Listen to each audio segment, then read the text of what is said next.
Hello guys, welcome to Jainta classes. I am Shivam Pandey and today I have come here with a new lecture of biological classification. तो दोस्तों, अगर आपने हमारे channel को अभी तक सब्सक्राइब नहीं किया है तो प्लीज़ इस चैनल को सब्सक्राइब करिए और बेल आइकन को प्रेस करिए ताकि इस चैनल पर अपलोड होने वाले हर वीडियो की नोटिफिकेशन आपको मिलती रहे। तो लेक्चर नंबर 1 कंप्लीट हो गया है और आई बटन पे आप लेक्चर 1 देख सकते हैं और आज है बायोलॉजिकल क्लासिफिकेशन का लेक्चर नंबर 2। तो दोस्तों, यहाँ पे हम आपको NCERT plus extra notes provide करते हैं इस वीडियो के थ्रू। तो देखिए, हमने एनसीईआरटी का पोर्शन कंप्लीट कर लिया है और हम आपको बैक्टीरिया के बारे में जो एक्स्ट्रा इन्फॉर्मेशन है नोट्स के रूप में उसे आपको प्रोवाइड कर रहे हैं। तो चलिए दोस्तों, आगे बढ़ते हैं। तो हम बात कर रहे थे बैक्टीरिया पे, तो हम देखेंगे बैक्टीरिया का सेल ऑर्गेनेल्स कैसा होता है। Cell organelles, the cell has ribosomes but no membrane bound organelles. Note: prokaryotes have no nuclear membrane around genetic material and no cell organelles. They have only the ribosomes. Bacteria की जो cell होती है, ठीक है, उसमें केवल ribosomes होते हैं और सेल ऑर्गेनेल ग्रुप में क्या होता है, केवल राइबोसोम होता है, बाकी कोई मेम्ब्रेन बाउंड ऑर्गेनेल नहीं होता। मेम्ब्रेन बाउंड से मतलब है कि ऑर्गेनेल के ऊपर क्या है, एक एक्स्ट्रा कवरिंग है, ठीक है, एक एक्स्ट्रा इन्वेलप है, तो उसे हम क्या बोलते हैं, मेम्ब्रेन बाउंड। तो इसमें राइबोसोम को छोड़ करके कोई ऑर्गेनेल नहीं पाया जाता है, ठीक है। नोट के रूप में बता रहे, जो प्रोकैरियोटिक ऑर्गेनिज्म होते हैं, जो प्रोकैरियोट होते हैं, प्रो का मतलब होता है प्री, प्राचीन, पुराना, एंशिएंट, और कैरियो का मतलब होता है न्यूक्लियस। तो जिनका न्यूक्लियस पुराने किस्म का है उन्हें हम क्या बोलते हैं, प्रोकैरियोट्स बोलते हैं। तो जो प्रोकैरियोट्स होते हैं उनमें कोई न्यूक्लियर मेम्ब्रेन नहीं पाई जाती, मतलब न्यूक्लियस के ऊपर कोई एक्स्ट्रा कवरिंग नहीं होती है। एक ही सेल मेम्ब्रेन के अंदर साइटोप्लाज्म, न्यूक्लियर मटेरियल सब कुछ एक साथ भरा होता है, ठीक है। जेनेटिक मटेरियल के चारों तरफ कोई मेम्ब्रेन नहीं होती है और ना ही कोई ऑर्गेनेल होता है। उनके पास केवल क्या होता है, राइबोसोम्स होता है। तो जो बैक्टीरिया हैं वे क्या हैं, प्रोकैरियोटिक ऑर्गेनिज्म हैं, आप पहले से जानते हो। आगे बढ़ते हैं हम। Gram staining, a Danish physician Christian Gram in 1884 devised a technique of differential staining called Gram staining for bacterial cells. एक डेनिश फिजिशियन थे जिनका नाम था क्रिश्चियन ग्राम। उन्होंने 1884 में 1884 में एक तरीका ईजाद किया, ठीक है, जिसके द्वारा वो क्या करते थे, डिफरेंशियल स्टेनिंग करते थे और उसको क्या बोला, ग्राम स्टेनिंग बोला। उस तरीके को क्या बोला, ग्राम स्टेनिंग बोला। और ग्राम स्टेनिंग किसकी करते थे, बैक्टीरियल सेल्स की करते थे। स्टेनिंग मतलब कलर देना। Gram staining is one method use to classify bacteria.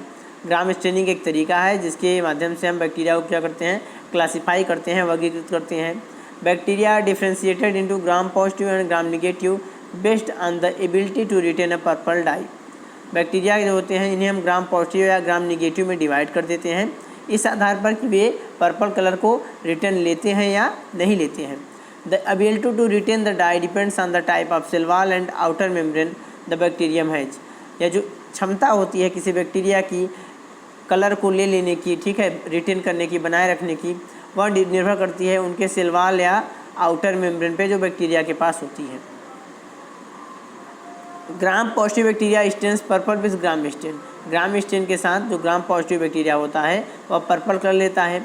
This is because they have a thick cell wall. ऐसा इसलिए होता है क्योंकि उनकी जो सेल वॉल होती है मोटी होती है और पेप्टिडोग्लाइकन से बनी होती है। सेल वॉल किससे बनी होती है, पेप्टिडोग्लाइकन से बनी होती है। विदाउट एन आउटर मेम्ब्रेन, और बाहरी कोई परत नहीं होती है ग्राम पॉजिटिव बैक्टीरिया के अंदर। एग्जाम्पल है cyanobacteria, Treponema pallidum, Escherichia coli, Shigella, Yersinia pestis, Vibrio क्लोरोइन। ये सभी क्या हैं, ग्राम पॉजिटिव बैक्टीरिया हैं। ग्राम पॉजिटिव के बाद आता है Gram negative bacteria. Stains red with gram stain. जब हम ग्राम स्टेनिंग में ग्राम निगेटिव बैक्टीरिया की स्टेनिंग करते हैं तो वे रेड कलर लेते हैं। कौन सी कलर, रेड कलर।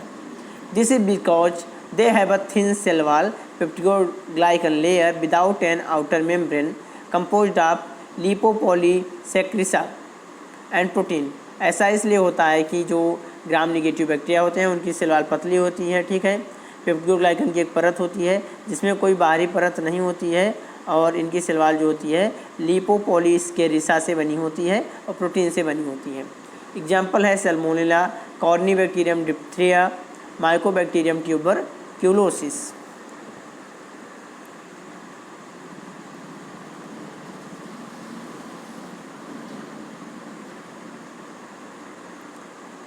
अब आता है बैक्टीरिया में न्यूट्रिशन कैसा होता है। हमने देख लिया कि स्ट्रक्चर ऑफ वॉल कैसी होती है, डीएनए जेनेटिक मटेरियल कैसा होता है, ठीक है, और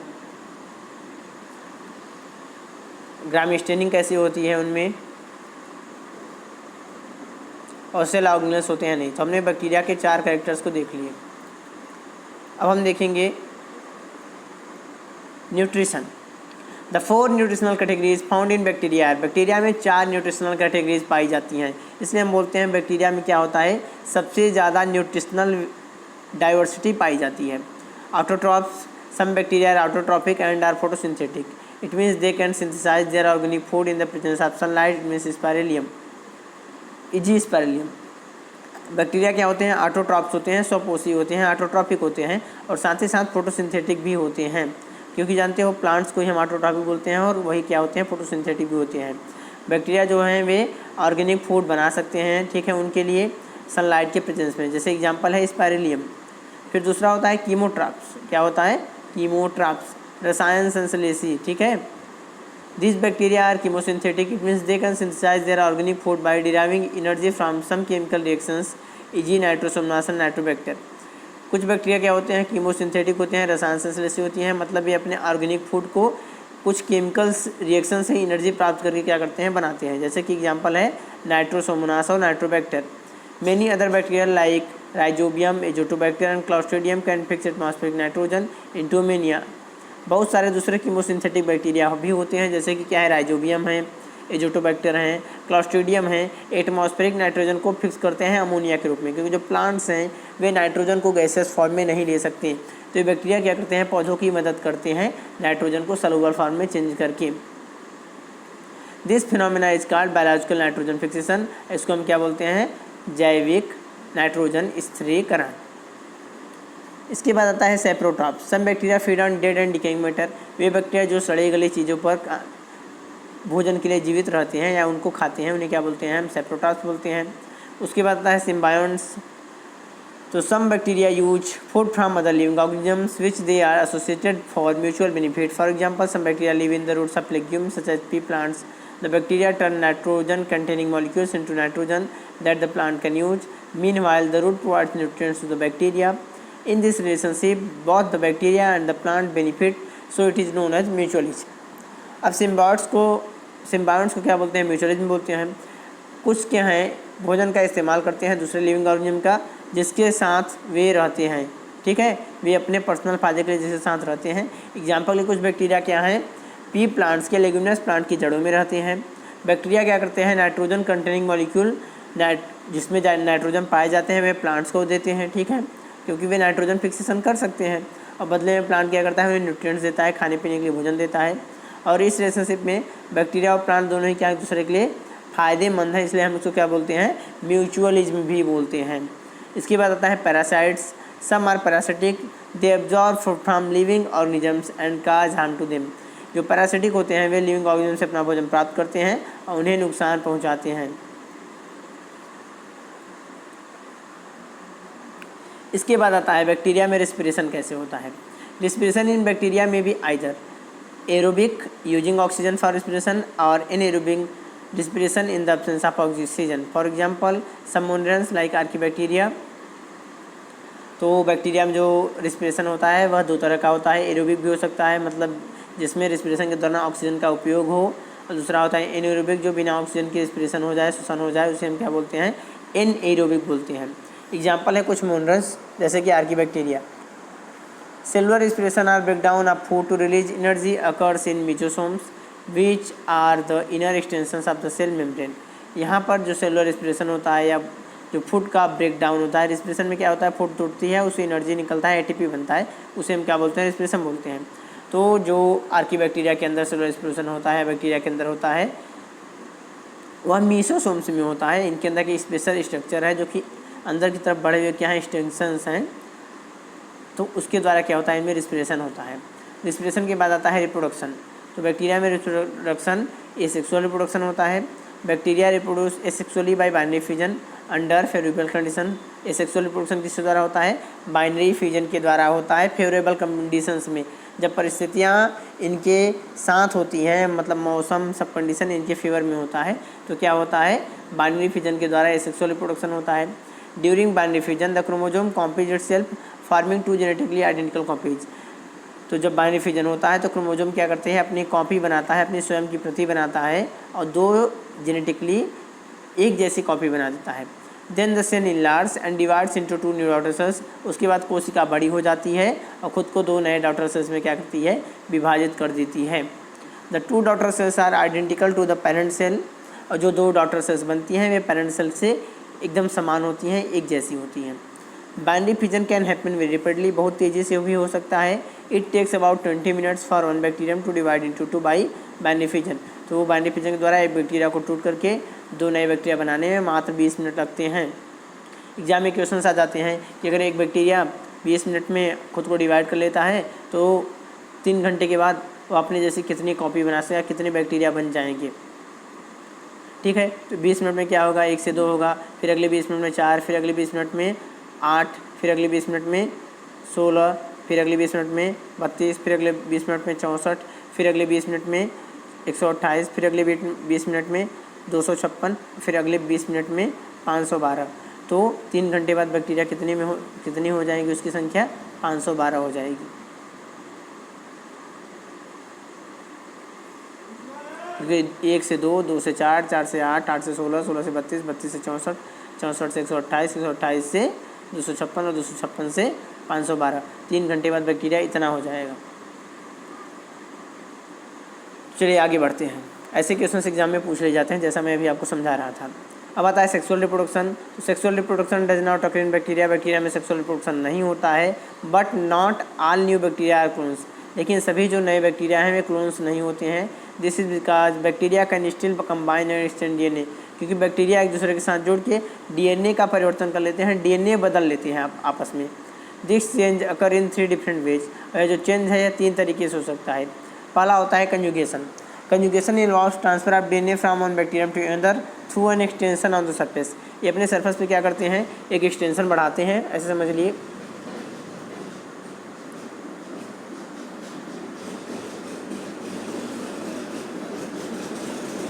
कोई बैक्टीरिया हो गया, इधर दूसरा बैक्टीरिया हो गया, ये क्या होगा, इस एक्सटेंशन से जुड़ जाएगा और अपना क्या करेगा, जो डीएनए है वो ट्रांसफ़र कर देगा। दूसरा होता है transformation. In transformation bacteria pickup pieces of DNA from the environment. ये अपने एनवायरनमेंट से ही डीएनए के टुकड़ों को उठा लेते हैं और रख लेते हैं। Transduction. In transduction viruses that infect bacteria carry DNA from one bacterium to another. इस तरीके से जो वायरस हैं जो कि बैक्टीरिया को इन्फेक्ट करते हैं, वे एक बैक्टीरिया से दूसरे बैक्टीरिया में डीएनए कैसे पहुँचाते हैं, ट्रांसडक्शन के द्वारा पहुँचाते हैं। ये 3 तरीके हैं।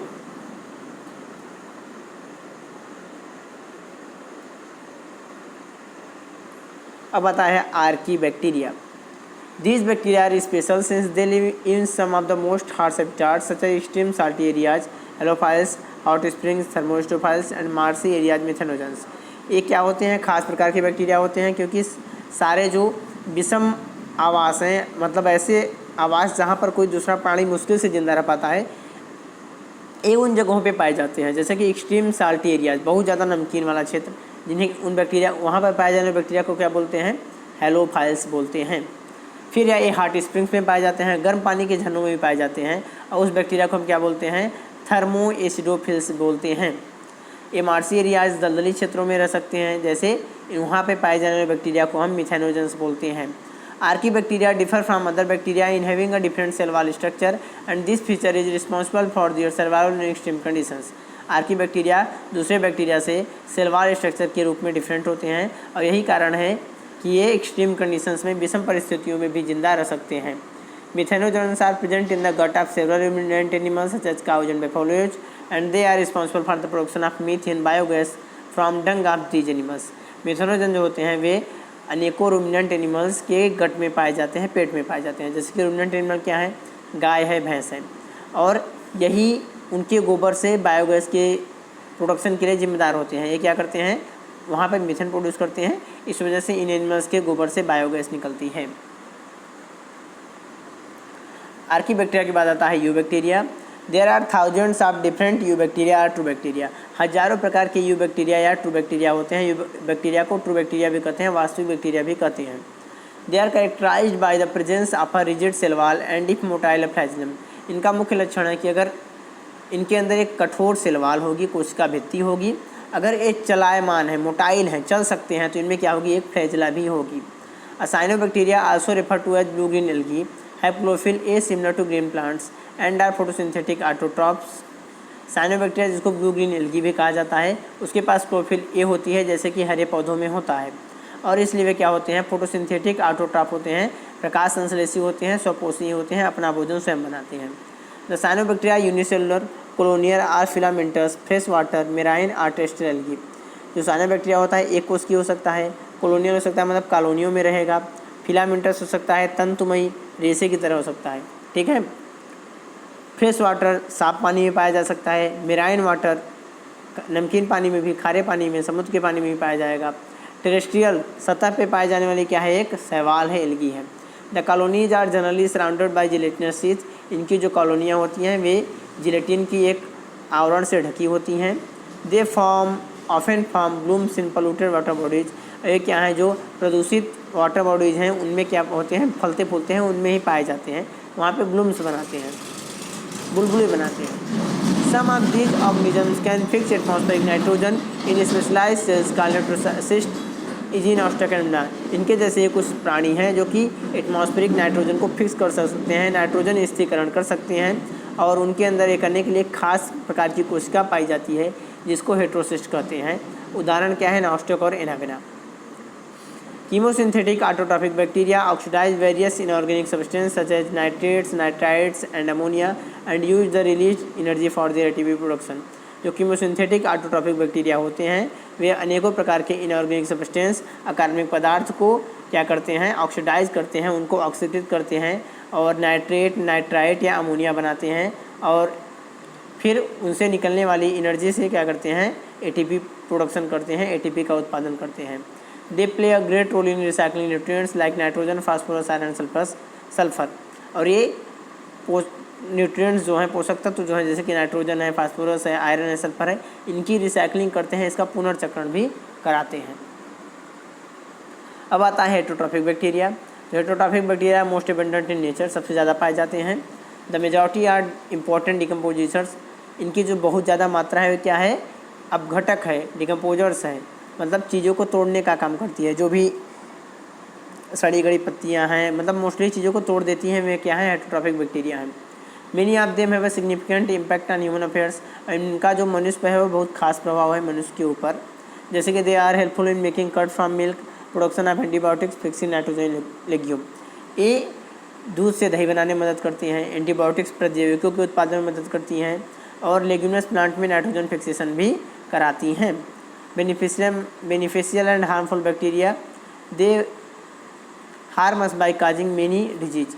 अब हम देखेंगे कौन से बैक्टीरिया बेनिफिशियल हैं और कौन से हार्मफुल हैं। तो जो हमें नुकसान पहुंचाते हैं वो अलग अनेक प्रकार की बीमारियां पैदा करके। On the other hand some bacteria are very useful, लेकिन कुछ बैक्टीरिया क्या हैं, बहुत उपयोगी भी हैं। बेनिफिशियल एक्टिविटीज़ ऑफ बैक्टीरिया, अब हम देखेंगे उनकी क्या बेनिफिशियल एक्टिविटीज़ हैं, क्या हमारे लिए फ़ायदेमंद हैं। बैक्टीरिया फंक्शन, बैक्टीरिया उसका क्या काम है, ठीक है, ये देखना है। Rhizobium, it is found in roots of legumes, यह लेग्यूमिनस प्लांट की जड़ों में पाई जाती है, जैसे कि पी है, ग्राम है, पल्सेस है। It fixes atmospheric nitrogen as ammonia which is then converted into useful amino acid. यह क्या करता है, नाइट्रोजन को अमोनिया में बदलता है, जो कि आगे क्या होता है, एमिनो एसिड में बदल दिया जाता है। इसके बाद है Azotobacter, it makes the soil fertile, यह मिट्टी को उपजाऊ बनाता है। It fixes atmospheric nitrogen in the soil, यह सॉइल में एटमॉस्फेरिक नाइट्रोजन को फिक्स करता है, सॉइल में मिला देता है। अगला आता है bacteria streptomyces, it is use to produce the antibiotic called streptomycin, यह एंटीबायोटिक के उत्पादन में मदद करता है, जिसे स्ट्रेप्टोमाइसिन कहा जाता है। इसके बाद है lactobacillus, it ferments lactose milk sugar to lactic acid, this helps in setting of milk into curd.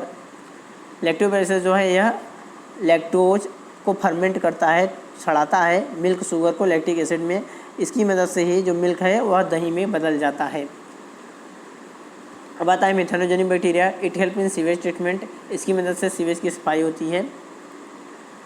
फिर अब हम देखेंगे हार्मफुल, डिजीज कास्ट बाय, ठीक है। डिजीज कास्ट बाय बैक्टीरिया का क्या बीमारी होती है, बैक्टीरियम डिजीज कास्ट। अब देखेंगे कौन सी बीमारी है। वाइब्रियो क्लोरोसिस की वजह से कॉलेरा, सैल्मोनेला टाइफी की वजह से टाइफाइड, क्लॉस्ट्रीडियम टिटेनी की वजह से टिटनस, सभी क्या हैं, बैक्टीरिया हैं। कॉर्नीबैक्टीरियम डिप्थीरिया की वजह से डिप्थीरिया, माइकोबैक्टीरियम ट्यूबरकुलोसिस की वजह से ट्यूबरकुलोसिस, टीबी नाम की बीमारी होती है।